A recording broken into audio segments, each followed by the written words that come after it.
श्री स्वामी समर्थ. शुभप्रभात स्वामी भक्त हो. आजचा दिवस तुमच्यासाठी कसा जाणार आहे ते आपण आजच्या राशी भविष्यात बघूया. सुरुवातीला मेष रास. परिसंवाद आणि प्रदर्शनांना भेट दिल्यानं तुमच्या ज्ञानात भर पडेल. तसेच तुमचा नवीन लोकांशी संपर्क होईल. मित्रांसोबत तुम्ही खूप उत्तम वेळ व्यतीत करू शकता. वृषभ रास. नोकरी पेशानं जोडलेल्या लोकांना आज धनाची खूप आवश्यकता असेल, परंतु आधी केलेल्या व्यर्थ खर्चाच्या कारणानं त्यांच्याजवळ पर्याप्त धन नसेल. मिथुन रास. तुमची अतिरिक्त ऊर्जा आणि प्रचंड उत्साह तुम्हाला सुयोग्य ठरवतील असे निर्णय मिळतील आणि घरगुती तणाव सुखकर होतील. महत्त्वाची कामं आज मार्गी लागतील. कर्क रास. आजचा दिवस खूप उत्तम असेल. मित्र आणि जवळच्या लोकांसोबत बाहेर जाऊन सिनेमा पाहण्याची योजनाही बनवू शकता. तुमच्या पालकांसोबत तुमचा आनंद वाटा. सिंह रास. पैशाची स्थिती आणि आर्थिक अडचणी ताणतणावाचे कारण ठरतील. कोणतीही गुंतवणूक घाई गडबडीत करू नका.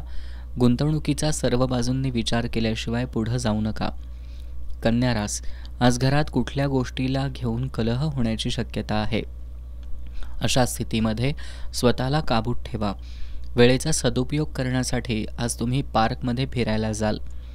यानंतरची राशी आहे तूळ.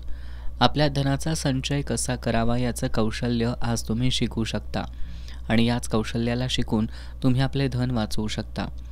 पुढच्या राशीकडे वळूया, ती आहे वृश्चिक रास. कुटुंबातील सदस्यांच्या आनंदी स्वभावामुळं घरातील वातावरण चांगलं होईल. कार्यक्षेत्रात कुठल्या कामात खराबी असल्यामुळं तुम्ही आज चिंतित राहू शकता. धनुरास. तुमची ऊर्जा पातळी खूप उच्च असेल. जे लोक विवाहित आहेत त्यांना आज आपल्या मुलांच्या शिक्षणावर चांगले धन खर्च करावे लागू शकते. यानंतरची रास मकर. उत्तम भविष्याची योजना बनवणं कधीच वाईट नसतं. आजच्या दिवशी चांगले प्रयोग तुम्ही उज्ज्वल भविष्याची योजना बनवण्यात करू शकता. घरगुती कामात व्यस्त राहाल.